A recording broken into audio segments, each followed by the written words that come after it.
Eu fico feliz porque é provável que eu esteja a falar para pessoas que estão nessa caminhada há mais tempo que eu tenho de vida. E espero que aquilo que o Espírito Santo gerou no meu coração para que eu pudesse partilhar convosco esteja à altura daquilo que são as nossas expectativas em Deus hoje. Porque eu acho que sim, eu acho que nós devemos criar uma expectativa em Deus. Eu acho que todas as vezes que vamos entrar nesse lugar onde provavelmente o Senhor vai nos dizer algo, vai ministrar algo em nossos corações, é necessário que gerarmos essa expectativa em Deus. E o Senhor, Ele é especialista em superar as nossas expectativas. Eu creio que todas as vezes que nos aproximamos de Deus, precisamos nos aproximar com essa expectativa de que Ele vai ministrar algo poderoso, de que Ele vai se manifestar de forma poderosa. E isso gera experiências poderosas. E isso gera transformações poderosas. Amém? Glórias a Deus. Obrigado, Kim.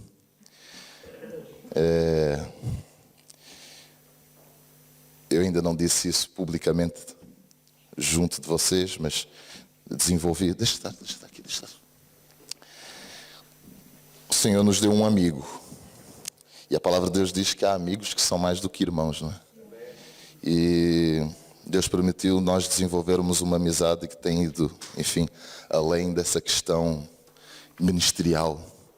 E na verdade era isso que eu ansiava. Poder caminhar com pessoas que se relacionassem além dessa questão ministerial. Porque Deus, Ele tem um chamado muito além desse para nós. Amém? Então eu queria partilhar algo convosco que está em Eclesiastes.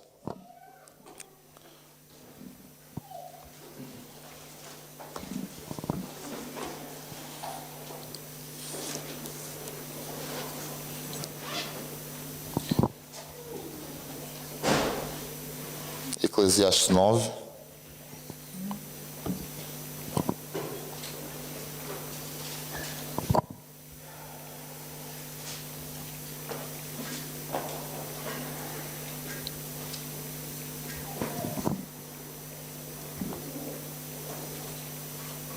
Verso número 10. Eclesiastes 9, verso número 10.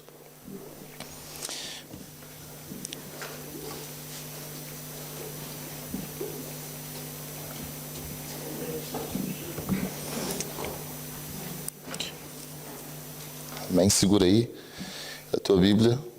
Só para quem não me conhece bem, meu nome é Henrique, nasci no Brasil.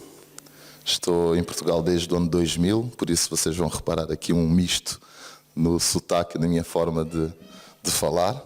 Muitos pensam que eu sou angolano, outros pensam que eu sou açoriano.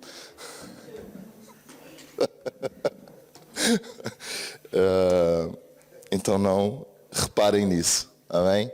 Sou casado, tenho 3 filhas, está ali a minha esposa e minhas 3 meninas, a Sónia, mulher da minha vida, e a Ari, Lorena e a Ariela, as minhas filhas. Só para fazer uma introdução. Então bora lá. Está escrito desta forma na minha versão. Sendo assim, tudo quanto vier a mão para realizar, faze-o com o melhor das tuas forças. Porquanto para o Seol, a sepultura, para onde vais, não há atividade, trabalho, reflexão, planos, conhecimento, saber, nem nada. Amém? Eu queria orar convosco. Deus, no nome de Jesus, te louvamos por causa deste tempo que o Senhor preparou para nós. Obrigado pela tua palavra, Deus. Senhor, ela para nós é o nosso maior tesouro. Obrigado, Senhor, porque todas as vezes que a tua palavra encontrou lugar em nós, algo em nós foi transformado. Na verdade, estamos aqui porque o Senhor revelou essa palavra a nós. Por isso, Pai, no nome de Jesus, o que eu te peço nesta manhã é que o teu Espírito Santo seja aquele que ministra a palavra em nossos corações e que ministra de forma profunda. Queremos, Deus, que a nossa vida pode estar resumida entre o momento antes de sermos ministrados pela tua palavra e o momento depois de sermos ministrados por ela. E é isso que nós queremos hoje. Queremos um marco na nossa história. para que nós a partir de hoje, Pai, não venhamos a ser os mesmos. Que essa palavra seja transformadora, Deus. No nome de Jesus. Amém.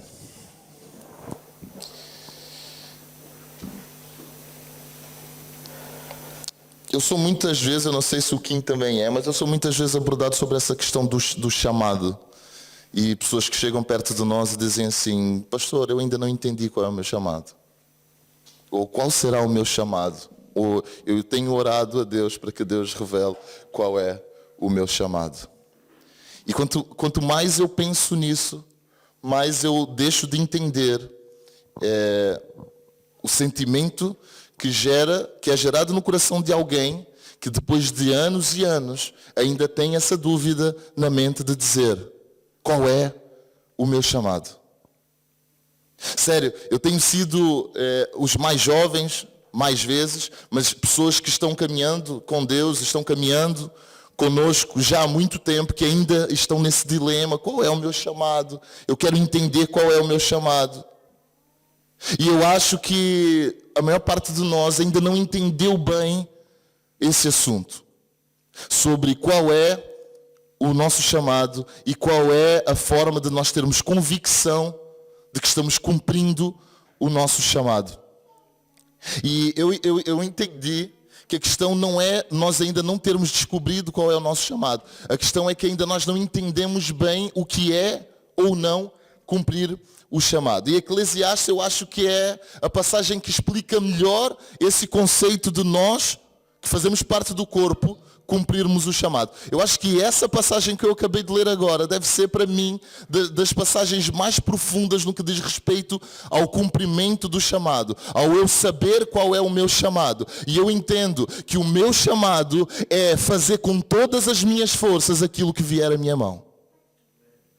Eu creio que no corpo, o maior de todos os meus chamados é estar disponível para fazer com todas as minhas forças, com toda a minha convicção, com todos os meus recursos, tudo aquilo que o Senhor colocar na minha mão para eu fazer.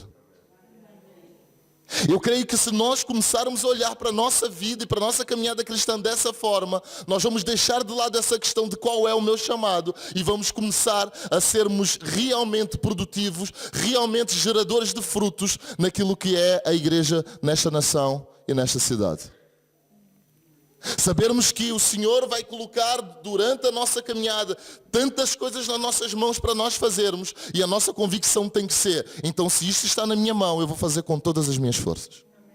Se isso está na minha mão, eu vou fazer com tudo o que eu tenho, com todos os meus recursos e com tudo o que eu sou. E se eventualmente no decorrer da minha caminhada como cristão, eu sei que algumas coisas vieram à minha mão para eu fazer, e eu não estou convicto de que eu apliquei toda a minha força, de que eu apliquei tudo o que eu tenho, todo esse sentimento de amor que Deus colocou em mim, eu posso ter a certeza hoje que eu ali não cumpri o meu chamado. E se nós hoje pensarmos, ainda alguns de nós têm essa dúvida de qual é o meu chamado, mas podemos entender que nós já deixamos de cumprir várias vezes o nosso chamado. Porque algumas coisas vieram à nossa mão para nós fazermos e nós não aplicamos toda a nossa força. Algumas coisas o Senhor colocou diante de nós e nós não aplicamos todos os nossos recursos. Deixamos com que essas coisas passassem e nós não nos envolvemos nelas na intensidade que o Senhor pretendia. E eu entendo que existe uma questão relacionada, eu acho que existe um problema relacionado com essa questão de chamado. É que eu acho que em determinado momento da história, os cristãos passaram a pensar que cumprir o chamado tinha a ver só com questões relacionadas com a parte funcional da igreja como instituição. Passamos a pensar, provavelmente em determinado momento da história, que um chamado se resumia a pregar, que o chamado se resume a cantar, que o chamado se resume a interceder, que o chamado se resume a orar na igreja, que o chamado se resume a fazer parte da organização da igreja.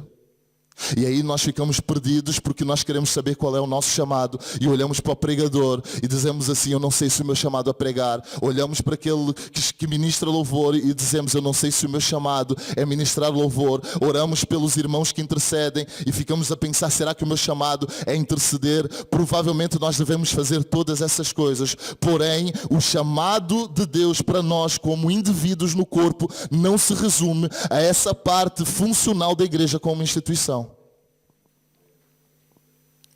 O chamado de cada um de nós como indivíduos no corpo, ele vai se desenvolver muito mais fora dessas 4 paredes do que dentro dessas 4 paredes.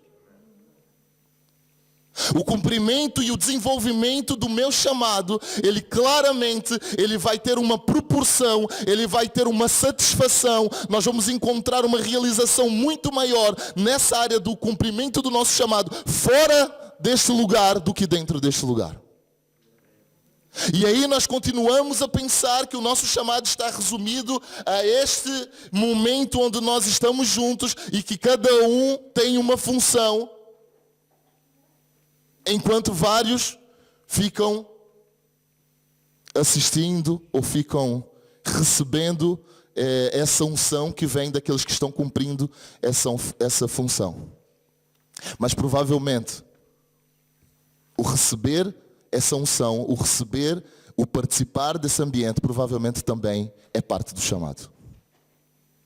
E se hoje nós estamos aqui, e se hoje nós estamos recebendo isso, se hoje nós estamos participando nesse ambiente, se hoje nós somos ministrados pela palavra e não estamos aplicando toda a nossa força em nos relacionarmos com esse ambiente, em desenvolvermos essa capacidade de participarmos nesse ambiente, nós não estamos cumprindo o nosso chamado. Porque se hoje tu estás desse lado, o teu chamado neste momento é receber com toda a tua força aquilo que está sendo ministrado. Porque tudo aquilo que vier à nossa mão para fazer, devemos fazê-lo com toda a nossa força. Começando por amar a Deus sobre todas as coisas. Lucas capítulo 10, 27, Jesus diz o seguinte: replicou Jesus, amarás o Senhor teu Deus de todo o teu coração, de toda a tua alma, de todas as tuas forças e com toda a tua capacidade intelectual, e amarás o teu próximo como a ti mesmo. Alguém perguntou a Jesus, Jesus, qual é o maior de todos os mandamentos? E Jesus, ele resumiu tudo e disse o seguinte: existem 2 coisas que nelas se cumpre toda a lei e os profetas. Amas a Deus sobre todas as coisas e amas ao teu próximo como a ti mesmo. Sabes o que é que Jesus está aplicando aqui? Um sentido de extremo, um sentido de intensidade naquilo que nós somos e naquilo que nós fazemos. Começando por amar a Deus. Então, se hoje precisamos entender algo sobre chamado, porque, irmãos, eu estou falando sobre chamado porque a igreja hoje, como nunca, precisa cumprir o chamado. Hoje a igreja tem uma necessidade, creio eu, a maneira como eu tenho olhado para os dias que nós temos vivido, e eu acho que não existe outra maneira de nós olharmos para a igreja, a não ser olhando para a igreja e entender que a igreja precisa cumprir o seu chamado. São dias de extremo. São dias de extremo. Tudo nesse momento parece extremo. A política está se manifestando de forma extrema. E hoje nós vemos uma extrema esquerda e uma extrema direita. E aquela política mais equilibrada de centro já não tem visibilidade. E aquilo que está sendo dado visibilidade agora, ou é uma política de direita, de extrema direita, uma política de extrema esquerda. As pessoas estão agindo de forma extrema. As pessoas estão pensando de forma extrema. E eu acho que neste momento nós precisamos entender que são dias, ou nós somos extremos, ou nós não somos. Porque a igreja precisa cumprir o chamado, porque existe um clamor no mundo em relação àquilo que a igreja deverá ser, porque a palavra de Deus diz que a criação geme aguardando a manifestação, esperando a manifestação dos filhos de Deus. E eu acho, e tenho partilhado isso com quem tem partilhado isso com algumas pessoas, a igreja, ela nunca mais vai ser a mesma. Podemos crer juntos nisto? Mas para a igreja não ser mais a mesma, nós temos que ter a convicção de que nós não podemos ser mais os mesmos. Porque a igreja não é esta parte organizacional, esta parte institucional. Eu não estou falando desta igreja, que esta igreja precisa mudar o modelo. Precisamos mudar a forma. Provavelmente algumas coisas vão mudar, mas elas só vão mudar quando nós tivermos convicção de que nós não podemos ser mais os mesmos. Então, eu como parte do corpo preciso entender, há uma necessidade de eu cumprir o meu chamado como nunca. Porque ou nós cumprimos o nosso chamado hoje, ou não sei se teremos tempo de o fazer. Creio que todos os que estão aqui entendem que são dias incertos. Eu tenho um trabalho secular, e as pessoas que me conhecem sabem, eu trabalho muitas horas por dia, e às vezes nós definimos objetivos, criamos estratégias, trabalhamos, aí chega de um dia para o outro, nós perdemos o controle de tudo. Eu acho que Deus tem mostrado de forma clara que o controle não está nas nossas mãos e que nós precisamos entender com mais profundidade qual é verdadeiramente o nosso chamado na terra.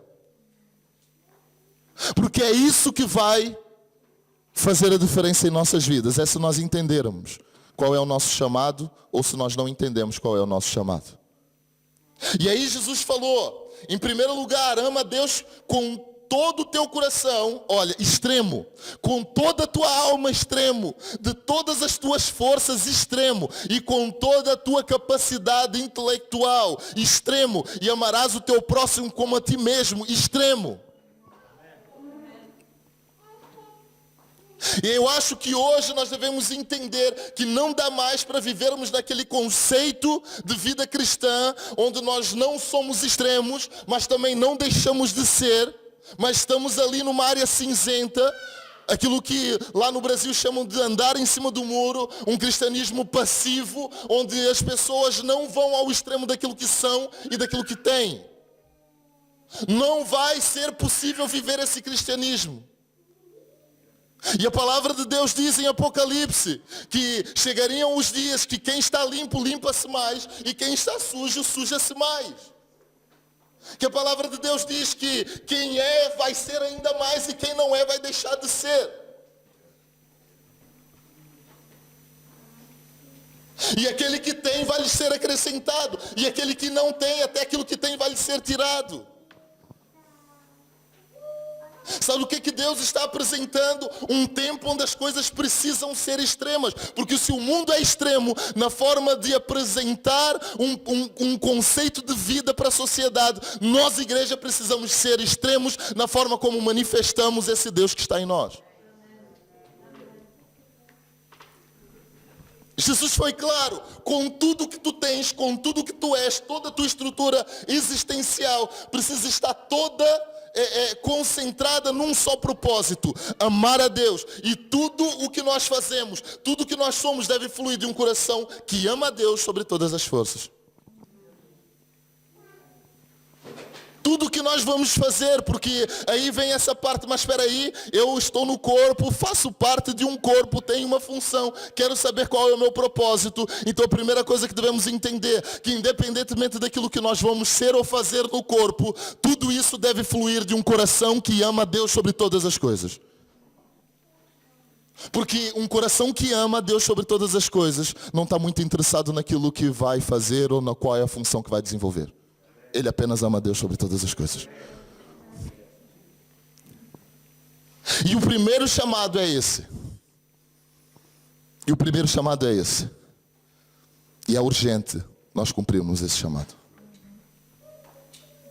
Amarmos a Deus com tudo o que temos. Esse é o primeiro chamado. E urge o tempo de nós termos convicção de que estamos cumprindo esse chamado.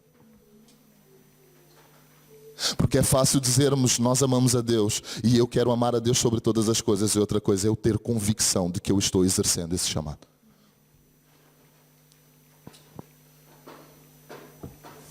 Se eu não amar a Deus com toda a minha força, eu nunca vou cumprir um chamado. Então às vezes existem pessoas que estão dizendo assim, eu quero descobrir qual é o meu chamado, mas ela ainda não aprendeu a amar a Deus com tudo o que tem. Então essa pessoa provavelmente nunca vai entender essa questão de chamado, porque o coração dela não está completamente entregue. O coração dela não está completamente disponível. Ela não está disposta a dar tudo por esse amor. Um coração apaixonado que dá tudo. Sabes, quando eu conheci a Sônia, eu fazia tudo.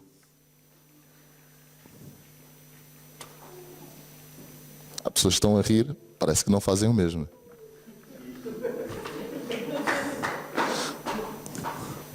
Pode até ter passado muito tempo e a malta não se lembrar mais, mas a malta vai se esquecendo com o tempo. Mas, quando eu conheci a Sônia, eu fui tomado por uma paixão que eu estava disposto a dar tudo. Resultado: 3 filhas. Sabem por quê? Porque quando nós estamos dispostos a dar tudo, nesse contexto, nós estamos dispostos a dar tudo para conhecer a pessoa. E estamos dispostos a dar tudo para conhecer mais essa pessoa. E para conhecer intimamente essa pessoa. E todas as vezes que nós damos tudo para conhecer alguém e para conhecer intimamente alguém, o fruto disso é vida sendo gerada no ventre de alguém. Sabes, Deus usou a família para nos explicar algo sobre a dinâmica da relação dele conosco. Deus, ele instituiu família para que nós pudéssemos ter uma noção mais clara de qual é a dinâmica da relação que ele quer ter conosco. E quando nós damos tudo pela nossa relação, nós vemos vida sendo gerada. Vocês estão comigo? Então é isso que ele diz, é que se eu não amar a Deus, porque Jesus fala que esse é o início, essa é a base, isso é o princípio de todas as coisas. E quando eu amo a Deus sobre todas as coisas, com toda a minha força, eu passo a estar disponível para cumprir o meu chamado. Eu passo a estar disponível para ser quem eu sou. Na verdade, eu sequer vou entender quem eu sou enquanto eu não aplicar esse extremo, essa intensidade de amor para com Deus. Eu não vou entender quem eu sou. Porque quando Jesus ele questionou os discípulos quem os homens diriam que eles eram, que ele era, os discípulos disseram que uns dizem que tu és João Batista, outros dizem que tu és Elias, outros Jeremias, outros dizem que tu és um dos profetas. E vocês, quem vocês dizem que eu sou? Sabe, Jesus fez um paralelo, porque ele disse o seguinte: quem os homens dizem que eu sou? Mas depois disse: vocês, quem vocês dizem que eu sou? Claramente o que Jesus quer apresentar é que é normal que as pessoas que estão fora, que as pessoas que só ouvem falar de Jesus ainda não saibam bem quem ele é. Mas nós que andamos com ele precisamos saber. E aí quem foi que colocou a mão no ar dizer: eu posso responder? Quem? Pedro. Quem era Pedro? O mais intenso, o mais extremo. Era tudo ou nada. Ele era tudo na hora de acertar e ele era tudo na hora de errar. Ele era extremo em tudo aquilo que ele era e em tudo aquilo que ele fazia. Quando foi para seguir Jesus, ele foi extremo, porque ele deixou o maior de todos os resultados que ele teve como pescador para seguir Jesus. Quando estava a tempestade, estavam todos dentro do barco completamente assustados. E Pedro foi extremo na forma como respondeu à voz de Jesus: se és tu, deixa-me andar contigo em cima da água. Pedro, quando Jesus foi apanhado, quando Jesus foi preso, antes de ser julgado, Pedro sacou da faca e cortou a orelha do camarada. Sabem por quê? Porque Pedro era extremo e essa extremidade levou Pedro a entender quem Jesus era. Porque ele de todos foi o único que levantou a mão e diz assim: tu és o Cristo, o Filho de Deus vivo. E sabe o que aconteceu? Existe aí outra dinâmica. Porque quando Pedro disse, tu és o Cristo, Filho do Deus vivo, Jesus olhou para ele e disse assim para ele: olha, então agora que tu sabes quem eu sou, eu vou dizer quem tu és. Tu és Pedro. E agora eu vou dizer qual é o teu propósito. Sobre essa pedra edificarei a minha igreja. E agora que tu sabes a tua identidade e o teu propósito, eu vou te dar autoridade. Vais ter uma chave e que tu abrir vai ficar aberto e ninguém pode fechar. E aquilo que tu fechares ninguém pode abrir. E a porta do inferno não prevalecerá contra essa igreja. Amor extremo gera identidade, que gera chamado, que gera autoridade. E aí eu não quero nem saber se eu prego em cima do púlpito ou se eu não prego em cima do púlpito. Aí eu não quero saber se eu tenho uma função na igreja ou não tenho uma função na igreja. Eu sei quem eu sou e vou cumprir o meu chamado. E aí os pastores provavelmente vão começar a deixar de ter problemas com essas questões. Porque um quer estar, o outro não quer estar. Um quer ser, o outro não pode ser. E existem às vezes coisas que nós tratamos na igreja que não deveríamos tratar. Porque é fruto de pessoas que não entenderam ainda quem são. E sabe por que não entenderam? Porque não são extremas na forma de amar Deus. Não são extremas na forma de se julgar nessa relação com Deus. A igreja que vai se manifestar vai ser uma igreja onde os indivíduos sabem exatamente quem são. A igreja que vai se tornar visível, oh Deus, é aquela igreja onde as pessoas sabem quem são. Aleluia. Deus, obrigado, Jesus. Alguém que ainda não descobriu quem é, nunca vai descobrir o propósito pelo qual foi criado. É. E uma pessoa não vai descobrir quem é enquanto não entender que precisa ser intenso nessa relação com esse Deus que criou. Mas a grande novidade é que esse Deus que criou, Ele está ansioso para te dizer quem tu és. É um Deus que criou um plano onde o melhor que Ele tinha foi entregue para que nós um dia entendêssemos quem nós somos. Esse é quem tu és. E depois Jesus disse algo interessante. Semelhantemente, amar a Deus sobre todas as coisas, existe outro chamado que tu deves cumprir, que é amar o próximo como a ti mesmo. E é interessante porque amar o próximo como a ti mesmo é colocado no mesmo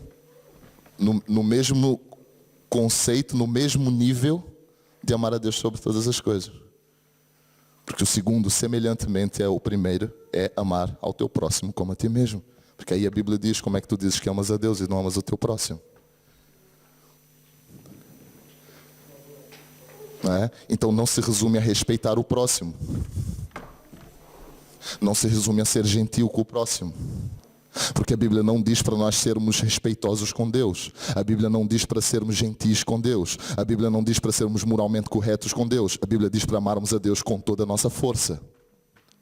Logo, quando a Bíblia fala sobre amarmos pessoas, não fala só sobre sermos gentis e moralmente corretos com pessoas. A Bíblia fala que nós temos que amar pessoas com tudo que nós temos e com tudo que nós somos. Esse é o princípio. Então, se tu tens pessoas perto de ti, tens um chamado para amar essas pessoas com tudo que tu és. Com tudo que tu tens. Com toda a tua capacidade intelectual. Com todo o teu coração. Com toda a tua alma e com todas as tuas forças. Amar pessoas da mesma forma como tu aprendeste a amar a Deus. Então, se Deus coloca pessoas perto de ti, é uma responsabilidade tua expressar esse amor. É uma responsabilidade tua cumprir esse chamado de amar essa pessoa acima de todas as coisas, sem esperar nada em troca. Sem esperar nada em troca. Porque essa é a dinâmica que nós precisamos ter com Deus. Um Deus ao qual nós amamos com tudo que somos, sem esperar que Ele nos dê nada. Porque até seríamos presunçosos em achar que ao amarmos a Deus precisávamos estar ou podemos estar à espera de que Deus nos dê alguma coisa em troca. Ele é amável, ponto. Ele é amável. Então ele precisa ser amado. E esse princípio de amor humano, de reciprocidade, não é o princípio de amor que nós devemos desenvolver na relação que temos com Deus. Porque ainda agora há dias eu falava com alguém e eu estava tentando aconselhar esse jovem, fui almoçar com ele e eu comecei em determinado momento a falar sobre a dinâmica do amor, para que ele pudesse entender como é que ele podia ser mais bem sucedido na relação que tem com a esposa dele ou com a namorada, vai casar com a rapariga, e eu estava tentando desenvolver ali um raciocínio sobre essa dinâmica de amor. E aí em determinado momento ele diz, mas eu amo mais do que ela me ama, e eu acho que eu não estou sendo correspondido nesse amor. Pois esse é que é o problema, é nós estarmos sempre à espera de sermos correspondidos com o amor que nós damos às pessoas. Sabe o que é isso? Isso é uma prisão.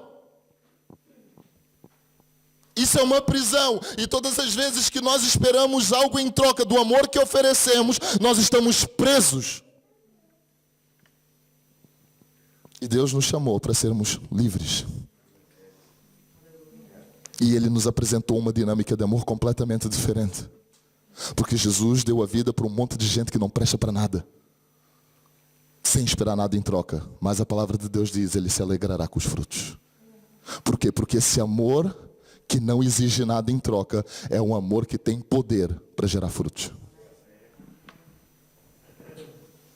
Estamos juntos hoje? Amém? Então, eu tenho um chamado, e eu acho que esse é o maior chamado para esses dias, Kim. Então, vamos agora deixar um pouco de lado aquilo que nós achamos que é chamado e vamos nos concentrar nesse chamado. Porque eu creio que ao sairmos daqui, existe um chamado urgente que o mundo nesse momento precisa entender que nós estamos dispostos a cumprir. Amar o próximo como a nós mesmos. Amar o perdido. Amar o necessitado. Amar as pessoas que Deus amou. Porque eu não posso dizer que amo a Deus se não amo aquilo que Ele ama. E Deus ama os perdidos. E Deus ama os necessitados. Então eu preciso exercer esse amor com tudo que eu sou e com tudo que eu tenho. Então, neste momento, eu preciso entender que a comunicação que nós utilizamos para comunicar com pessoas precisa ser a expressão dessa linguagem de amor. A forma como eu comunico com as pessoas precisa ser claramente uma expressão clara dessa linguagem de amor único. Porque é uma linguagem única que nunca ninguém viu. Então nós temos um chamado hoje de expressarmos uma linguagem de amor de forma a que o mundo veja Deus.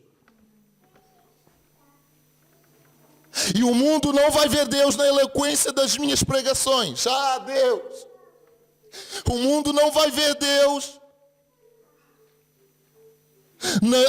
nos talentos que eu utilizo para ministrar louvor. As pessoas não vão ver Deus. Nós aqui podemos ver Deus, mas o mundo não vai ver Deus nisso. O mundo vai ver Deus quando nós expressarmos uma linguagem pura e única de amor. Então, nós temos um chamado hoje, eu creio que para mim, esse é o maior de todos os chamados, que é expressar a linguagem do amor, para que o mundo veja Deus. Mateus 26, 73, a palavra de Deus diz, e Pedro, meu Deus, Pedro é tão intenso que ele me ensinou algo até no momento que negou Jesus. E nós aprendemos com Pedro até no momento que ele nega Jesus. Porque na última vez que ele nega Jesus, a palavra de Deus diz que e se aproximaram de Pedro e afirmaram.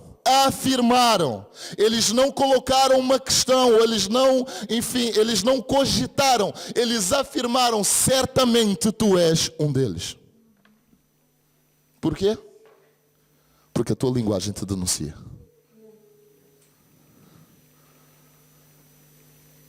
E eu acho que Pedro assim, mas eu já disse que eu não sou. Não. Tu podes dizer que tu não és. Mas não é aquilo que tu falas. É a linguagem que tu expressas, que denuncia quem tu és. E sabes quem? Existem pessoas que estão dizendo assim, eu sou.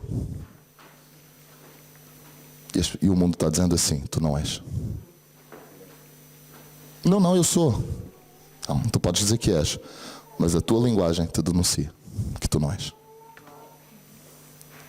A linguagem que tu usas para comunicar com o mundo e com as pessoas estão denunciando que tu não és aquilo que tu dizes que és. Porque Pedro, ele estava falando que não era, mas as pessoas estavam dizendo que tu podes dizer que tu não és, Pedro, mas eu olho para ti e a tua postura, a tua linguagem corporal, a forma de tu falares, a forma como tu expressas as tuas emoções, está claro na tua cara que tu és um deles.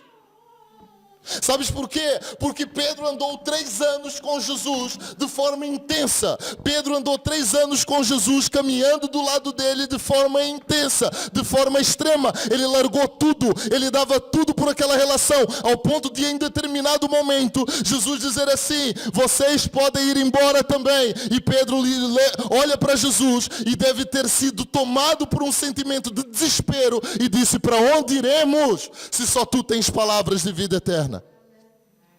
Então Pedro era tão intenso, tão extremo, que esse extremo o levou para um lugar do qual ele sabia que não podia sair, porque fora daquele lugar não havia outro lugar. Então sabe qual é o nível de intensidade e de extremidade que nós devemos utilizar para nos relacionarmos com Deus? É chegarmos a um lugar onde nós sabemos que fora desse lugar não há outro lugar. É uma relação tão extrema que eu já não consigo me ver vivendo fora desse lugar. Até porque não existe outro. Para onde iremos? Não há outro lugar possível fora desse lugar, fora desse ambiente, fora dessa relação. E esse caminhar de Pedro foi desenvolvendo em Pedro a mesma linguagem de Jesus. Todo falho, todo errado. Com o coração cheio de pelos, precisando ser depilado. Coração peludo de Pedro.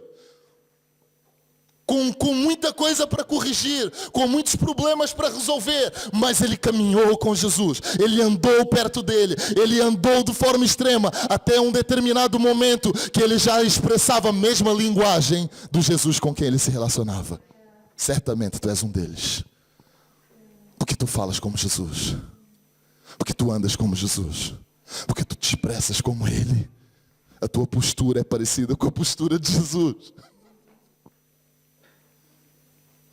Então, esse extremo, esse chamado de ser extremo, esse chamado de ser intenso na relação com Deus, precisa nos levar a um momento onde nós passamos a expressar essa linguagem única de amor que mostra ao mundo esse Deus que quer se apresentar ao mundo.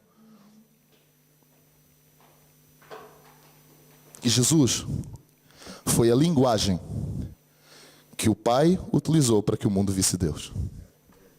O verbo se fez carne. A palavra se fez carne.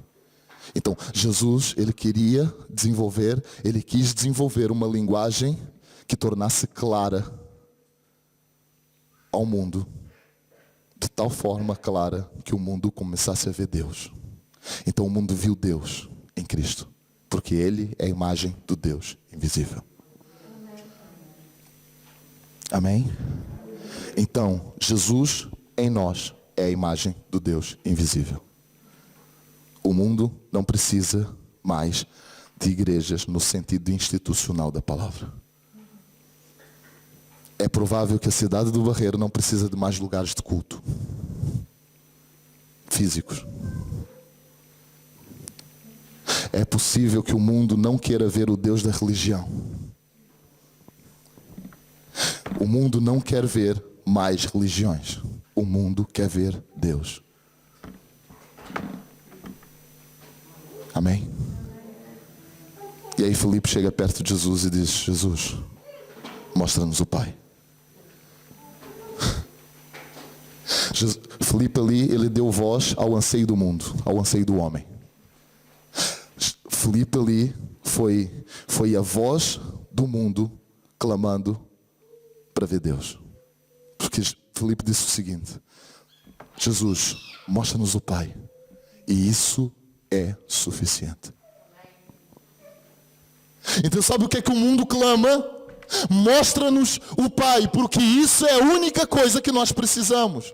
O mundo pensa que precisa de sucesso, de conquistas profissionais, de dinheiro, de ser bem sucedido, de grandes carros, de grandes casas, de um ambiente familiar bem sucedido. Mas na verdade a única coisa que o mundo precisa é ver Deus. Mostra-nos o Pai, e fora disso são coisas secundárias. Essa é a única coisa que verdadeiramente o mundo precisa. Filipe dizendo: é a única coisa que verdadeiramente eu preciso, que os homens precisam, é ver Deus. Então se o mundo precisa ver Deus, e isso é a única coisa que importa, eu, corpo de Cristo, preciso ter convicção de que através da linguagem que eu utilizo para comunicar com as pessoas e com o mundo precisa ver Deus através dessa linguagem. Porque Jesus em mim é a imagem do Deus invisível. E sabes o que é que Jesus respondeu para Filipe? Eu tenho andado contigo, Filipe, e tu não viste o Pai? Quem vê a mim, vê o Pai. Sabe o que é que nós temos feito? As pessoas chegam perto de nós e elas contam o problema todo da vida delas.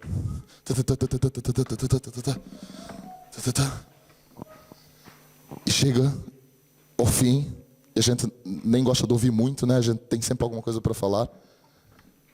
E a gente começa a falar, né, da palavra, não sei o quê. E depois dizemos assim: pois eu também tinha um problema muito grave. Mas eu descobri Deus e comecei a ir numa igreja e minha vida mudou. Vamos fazer o seguinte: domingo, bora lá na igreja, que tu vais ver o Pai. O método de evangelismo que a igreja tem utilizado é esse: quer ver o Pai? Bora na igreja. Se nós disséssemos para os discípulos, em Atos, no capítulo número 2, vamos à igreja, eles ficavam assim: o que é isso? Vamos à igreja. Mas hoje a gente diz assim: estás com um problema? Vamos fazer o seguinte: bora lá na igreja. Deus vai trazer uma palavra e tu vais ser impactado. Porque a minha vida mudou desde que eu comecei a ir na igreja. E da parte do meu pai, eu sou de etnia cigana. E na etnia cigana existe... eu nunca vi um cigano ateu. Todos eles são muito fervorosos. Aí todas as vezes que eles chegam perto de mim, dizem assim: ainda estás no cultinho? Aí eu pergunto: mas o que é isso? Estás no cultinho. Por quê? Porque existe uma associação entre ver Deus e ir na igreja. E aí, ao invés de existirem vários indivíduos que fazem parte do corpo, que manifestam essa linguagem de forma que as pessoas veem Deus, nós estamos fazendo completamente o inverso e dizendo: vamos na igreja, porque na igreja tu vais ver Deus. Aí depois a pessoa vem a primeira vez na igreja, uma música um bocado esquisita, fora de tudo aquilo que ela conhece, né? Uma pregação. E irmãos, eu não estou dizendo que isso não tem poder, mas pensa comigo: quantas pessoas tu trouxeste à igreja e que hoje não estão aqui?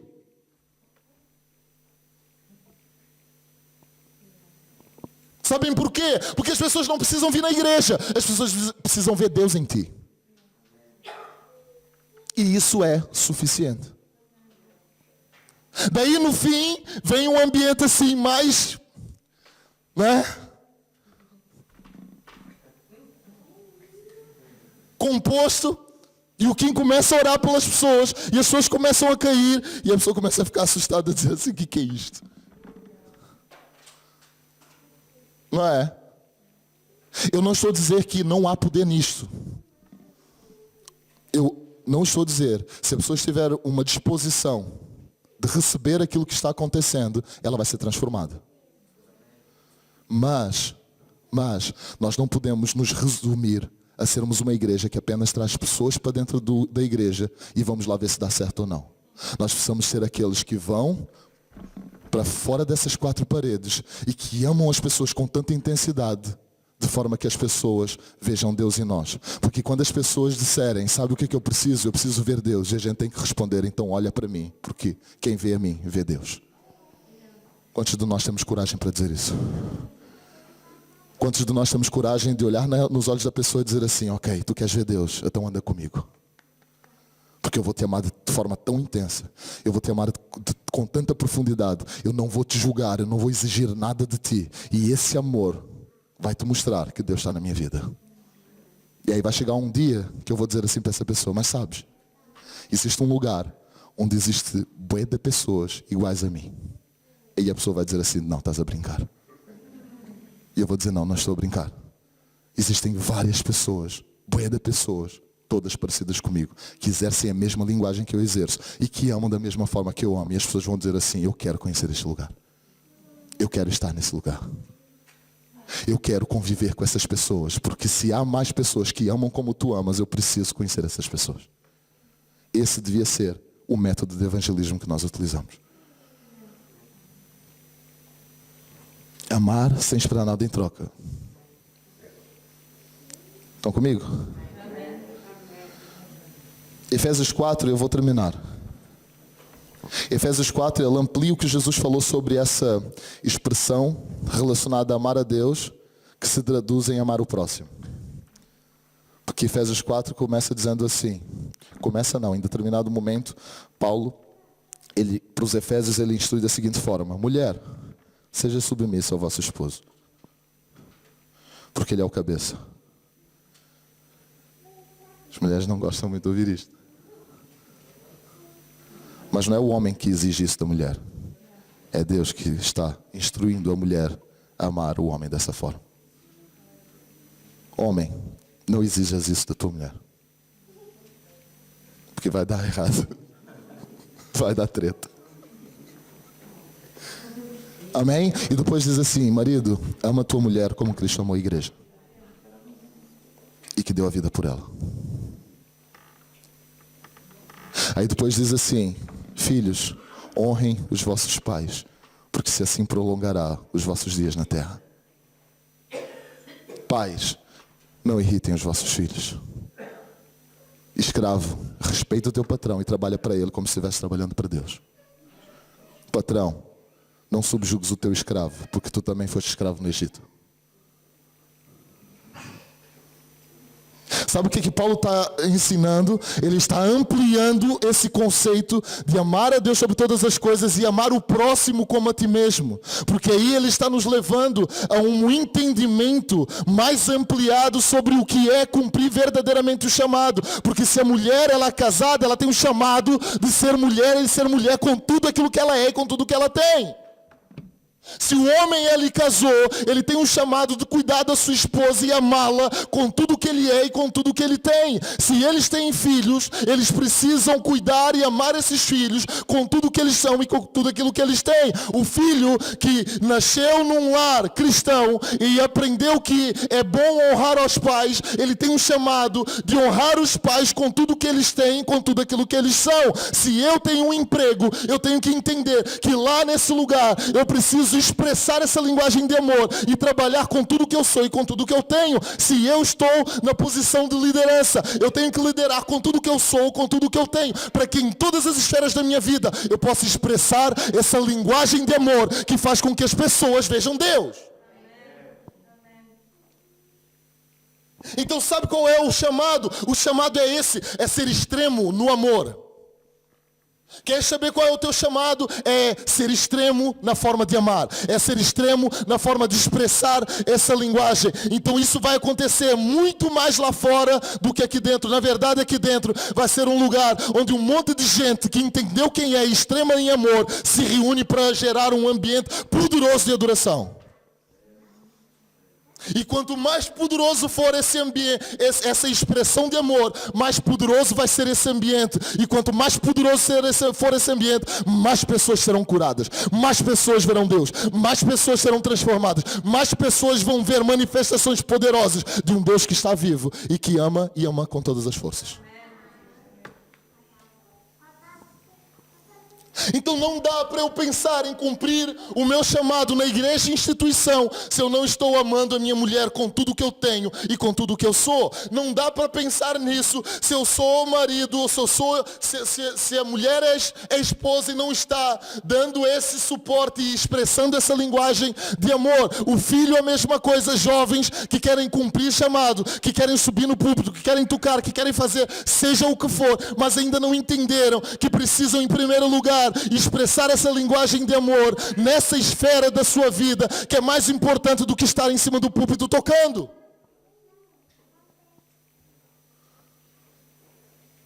E sabes, se tu saís daqui convicto disso, tu vais ver que pessoas vêm ter contigo para que tu ames essas pessoas. Eu partilho isso convosco todos os dias. Todos os dias. Todos os dias, repito, todos os dias acontece alguma coisa e pessoas vêm ter conosco, dizendo: eu preciso de ajuda, eu preciso disto, eu preciso do outro, eu preciso daquilo, eu estou com esse problema, eu estou com esse problema. E a única coisa que nós precisamos fazer é cumprir o chamado. De pregar? Não. De cantar? Não. De amar. De amar. Sabem por quê? Porque a verdade liberta. Mas a maior parte das pessoas que estão lá fora, elas nem sequer têm vontade de ler a Bíblia. Porque nós somos a Bíblia que eles têm que ler. Eu fui ter com uma pessoa na charneca da Caparica. E eu fui levar comida para ela. E eu nem falei quem era, nem falei de igreja, nem falei de palavra. Só perguntei algumas coisas. E comecei a conversar com ela. E daqui a pouco ela disse: tu és evangélico, não és? Eu falei: acertou. Acertou. Sou evangélico. Lideramos uma comunidade cristã lá no Barreiro. Eu vi logo. Eu falei: pois é. Eu só estou aqui porque Deus gerou esse amor em mim. Sabes? Porque na verdade eu acho que isso que eu trouxe vai acabar. Mas o Deus que entra com provisão também quer entrar com salvação na tua vida, na tua casa. E Ele se expressa assim em amor. Mas sabes, um dia eu vou te oferecer uma Bíblia. Não. Eu não quero Bíblias. Sabes por quê? Porque já me disseram que se eu começar a ler a Bíblia, eu vou deixar de ser peregrina. E eu amo ser peregrina. A minha avó era peregrina. A minha mãe era peregrina. Eu sou peregrina. Eu amo Fátima. E já me disseram, uns evangélicos me disseram, que se um dia eu fosse lá na reunião deles, eu nunca mais ia ser peregrina. Sabe o que é que ela estava dizendo? Sabes o que é que os evangélicos me disseram? Que se eu for evangélica, eu vou perder aquilo que eu amo. Eu disse: esquece isso. Esquece isso. Esquece.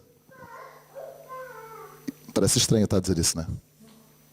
É óbvio que é uma disfunção emocional, intelectual, enfim, espiritual. Alguém amar ser peregrino. Só que é aquilo que ela aprendeu e é aquilo que ela ama. Sabes o que é que eu tenho que lhe mostrar? Que existe um amor que é maior do que isso. E sabes como é que ela vai entender isso? Da forma como eu amo, não é da forma como eu prego. Eu falei: então esquece a Bíblia. Esquece a Bíblia. A gente vai conversando. Então eu creio que Portugal está prestes a ver o maior avivamento da história. Podes esperar isso. Mas eu e tu precisamos nos responsabilizar nesse processo. Porque não vai acontecer. Embora a expectativa, o desejo, o anseio do coração do Kim vai atrair esse ambiente. Mas tu não podes estar à espera de que o avivamento aconteça aqui. Porque o ambiente tem que acontecer aqui. E aquilo que nós vamos viver provavelmente vai ficar marcado na história. E o mundo nunca mais vai ser o mesmo depois de uma igreja poderosa se levantar para amar. Para amar. Então, pessoal, não somos nós que escolhemos o chamado. O chamado é aquilo que vem na nossa mão para nós fazermos. Na família de Cristo, esse é o chamado. É fazer com toda a força, com todo o amor, aquilo que vier na nossa mão para fazer.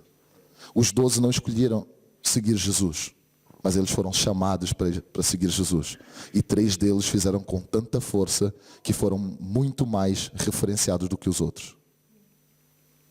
Por quê? Porque foram mais extremos, porque foram mais intensos. Os 7 diáconos, eles não chegaram perto dos apóstolos e disseram: olha pessoal, eu descobri o meu chamado, eu quero cuidar das viúvas e dos órfãos. Não foi isso que aconteceu. Eles escolheram pessoas cheias do Espírito Santo. Sabem por quê? Porque as pessoas cheias do Espírito Santo amam mais do que as outras. E os órfãos e as viúvas precisavam ser amados. Esse era um importante negócio dentro da igreja. Amar e cuidar daqueles que mais precisavam. Sabes? Esse é o teu chamado e o meu chamado hoje. É disposição para amar aqueles que mais precisam. A igreja vai se manifestar dessa forma. Porque o chamado é para gerar frutos. E frutos só geram aqueles que permanecem em amor e fazem tudo com amor. Amém? Amém. Amém. Estamos a orar? Amém.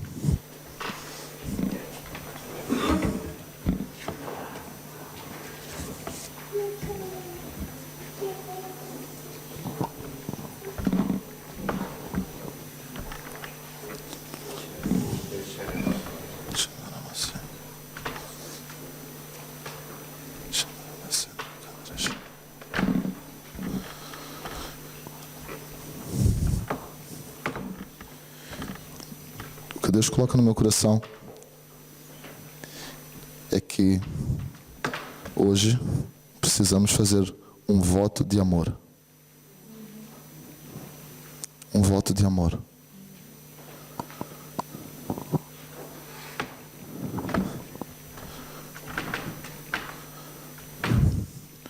Coisas para corrigir, coisas para serem curadas, mas um voto de amor.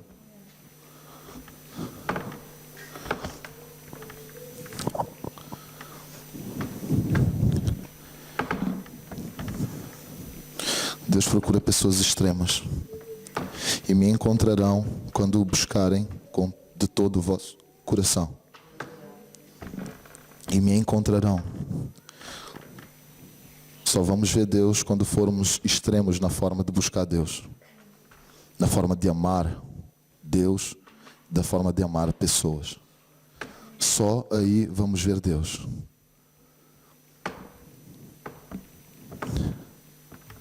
Podemos falar de Deus, podemos fazer coisas em nome de Deus e no fim nos perdermos. Porque Jesus disse: eu não vos conheço. Mas eu preguei, mas eu cantei, eu curei, sim, mas eu não vos conheço.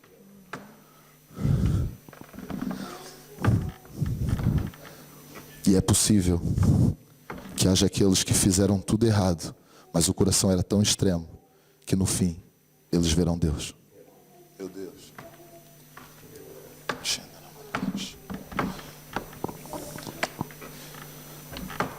Eu não sei quem quer fazer esse voto de amor hoje.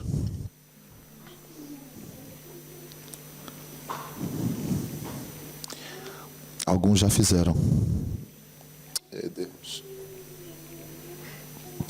Alguns já fizeram. Alguns já fizeram, mas já fizeram há muito tempo. E que hoje Deus está ministrando pelo Espírito que esses votos precisam ser renovados. Sim, Deus mostra que há pessoas que precisam renovar esses votos.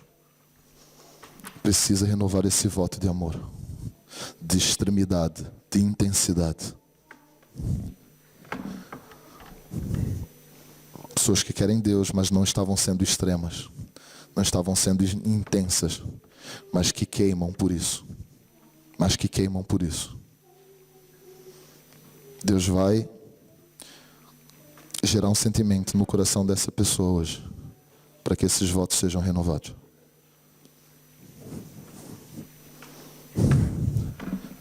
Há quem ainda não tenha decidido, que entrou nesse ambiente cristão, que entende que é o correto, que entende que isso é o caminho, mas que ainda não fizeram um voto de amor, dizendo: eu vou dar tudo, eu vou abrir mão de tudo para ter tudo. Abrir mão de tudo para ter tudo. Pai, no nome de Jesus,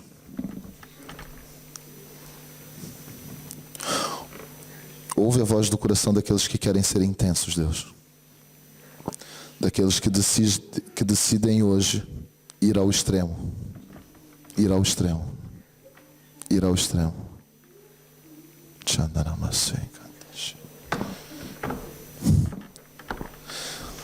O Senhor me mostra uma chama se acendendo aqui num coração.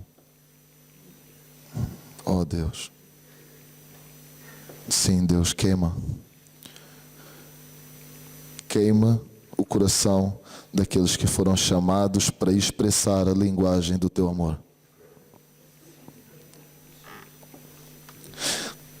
Deus, nós oramos por uma igreja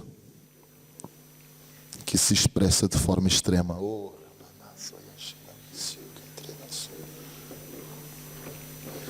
Desperta os que dormem, Deus.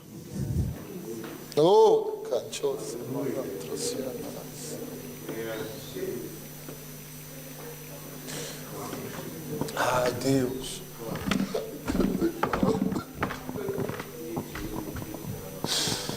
Ai, Deus.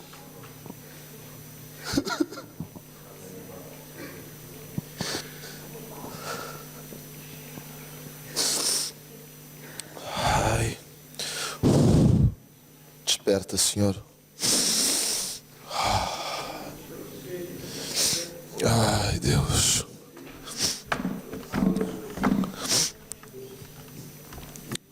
Desperta, tu que dormes. Desperta, tu que dormes. Desperta, tu que dormes. Ai, Deus.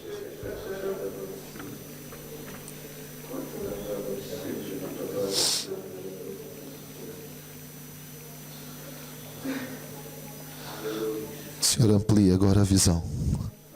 Amplia a visão. Hoje verão Deus. Gera um coração extremo. Gera um coração extremo, Espírito Santo. Gera um coração extremo. Gera um quebrantamento extremo agora, Jesus. Batiza-nos com lágrimas. Batiza-nos com lágrimas. Batiza-nos com lágrimas.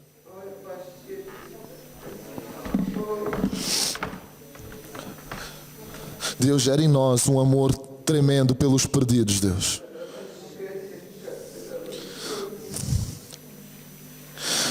Espírito Santo, sopra agora nos corações uma unção que quebra o jugo, que despedaça os cadeados e as prisões, Deus.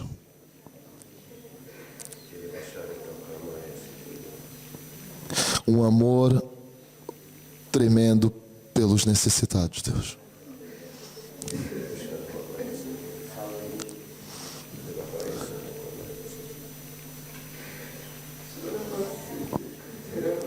Senhor, arranca o sentimento de culpa, Senhor. A culpa de não ter feito tudo. A culpa de não ter sido extremo. A culpa de não ter ido além daquilo que estava definido, Senhor. A culpa de saber que não fomos ao limite, Senhor. Arranca essa culpa agora. Senhor, eu declaro que corações estão sendo libertos nesta manhã. Libertos nesta manhã. De toda culpa, de todo o constrangimento, Senhor.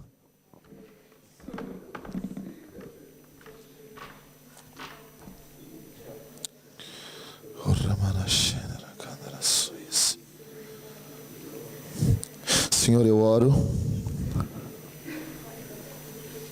Senhor, eu peço que Tu tragas uma resposta, Senhor, durante esses dias. Que aquele que decidiu ser extremo, que o Senhor traga uma resposta nesses dias.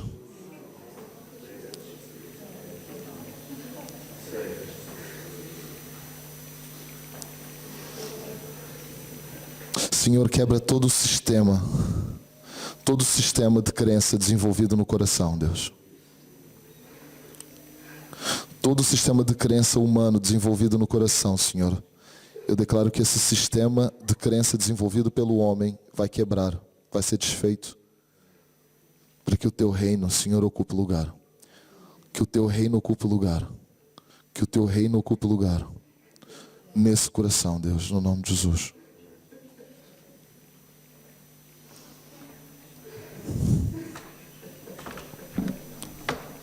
Te louvamos, Deus. Te louvamos, Senhor.